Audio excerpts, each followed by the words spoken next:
Hello everyone, this is Rita C. Welcome to my channel Vidya World. Today's topic is traders, kings and pilgrims from class 6th history. So in this chapter I will discuss about the traders who carried their goods and visited one place to another place through the sea route or by land, about the powerful kings in this period and about the traveler pilgrims or the pilgrims. इस chapter में हम लोग यह discuss करेंगे व्यापारियों के बारे में जो अपने सामानों को लेकर एक जगह से दूसरी जगह पर सी रूट समुद्र के माध्यम से शिपों के द्वारा या लैंड या ज़मीनी रास्ते से व्यापार के लिए एक स्थान से दूसरे स्थान पे घूमते थे।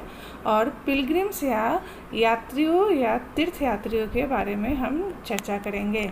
सो the first topic is how to find out about trade and traders.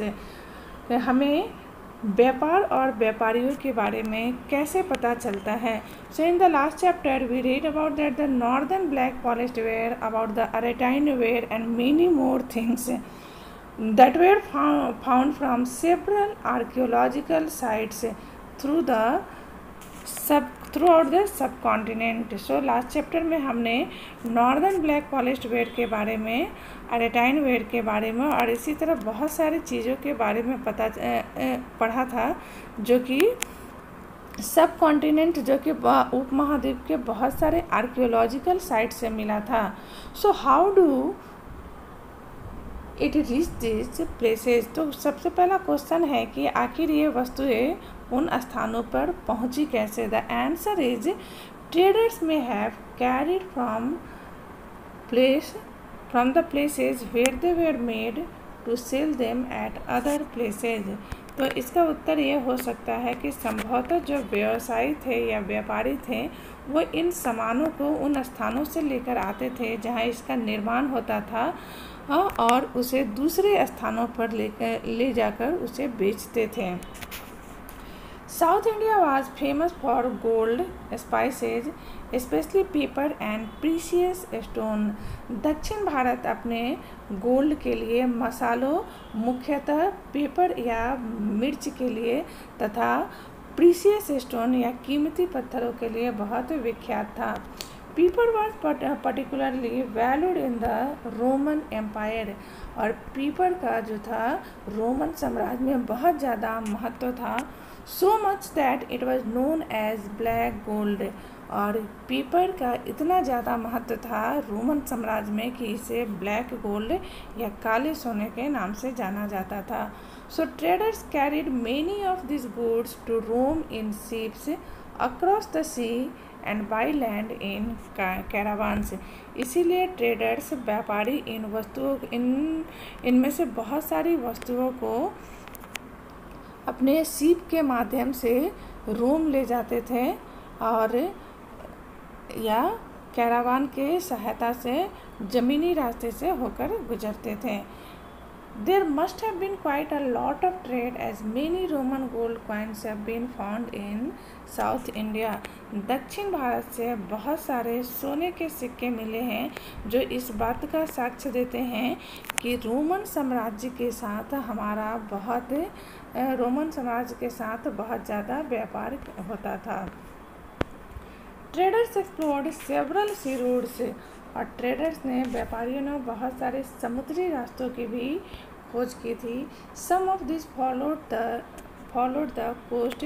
इनमें से कुछ रास्ते कुछ समुद्री किनारे से होकर गुजरते थे।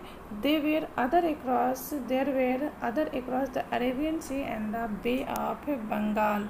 जबकि कुछ अरब सागर और बंगाल की खाड़ी से को पार करते थे। Where sailors took advantage to the monsoon winds to cross the seas more quickly. जहाँ नाविक मानसूनी हवाओं की सहायता से बहुत तेज़ी से समुद्री रास्तों को पार कर जाते थे।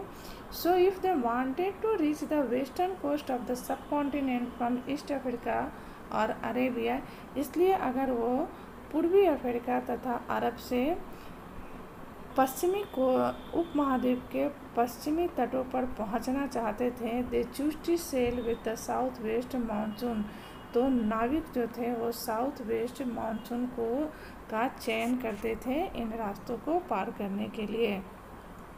And sturdy ships had to build for this long journeys, और इन लंबी यात्रा को पूरी करने के लिए बहुत ही मजबूत जहाज का निर्माण किया जाता था।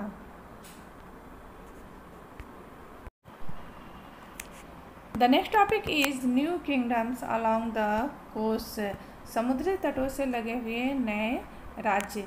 The southern half of the subcontinent is marked by a coast line with hills, plateaus and river valleys.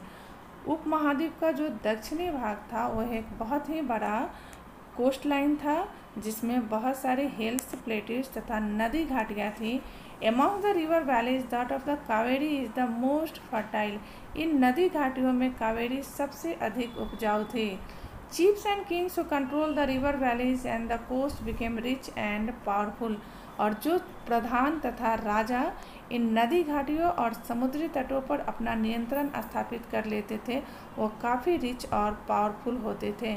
Sangam poems mention the Muvendar, Sangam कवियों ने एक शब्द मूवेंदर का उल्लेख किया है। This is a Tamil word meaning three chief. Muvendar का एक तमिल शब्द है जिसका अर्थ तीन प्रधान होता है। Used for the heads of three ruling families, the Chola, Cheras and the Pandyas. यह मूवेंदर शब्द तीन रूलिंग फैमिली के हेड के लिए इस्तेमाल किए जाते थे। ये रूलिंग फैमिली थे चोला, चेरा और पांड्याज।